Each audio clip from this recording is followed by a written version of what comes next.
रेगिस्तान में पानी सोने से भी कीमती, लेकिन ये चिड़िया सैंड ग्राउस इसे ढूंढने में है माहिर।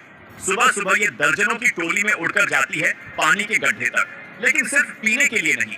ये अपने पेट के पंखों को पानी में भिगोकर, जैसे स्पंज पानी सोख लेता है, वैसे ही भर लेती है 20 मिलीलीटर तक पानी। फिर सैकड़ों किलोमीटर उड़कर सीधे अपने बच्चों के पास लौट आती है। बच्चे चोंच लगाकर उन पंखों से पानी पी लेते हैं और इस तरह रेगिस्तान में भी उनकी प्यास बुझ जाती है। दुनिया के कुछ ही पक्षी ऐसे हैं जो अपने शरीर को चलते फिरते वाटर टैंकर में बदल देते हैं। रेगिस्तान की ये उड़ती हुई पानी की बोतल आपको कैसी लगी? नीचे कमेंट में जरूर बताएं और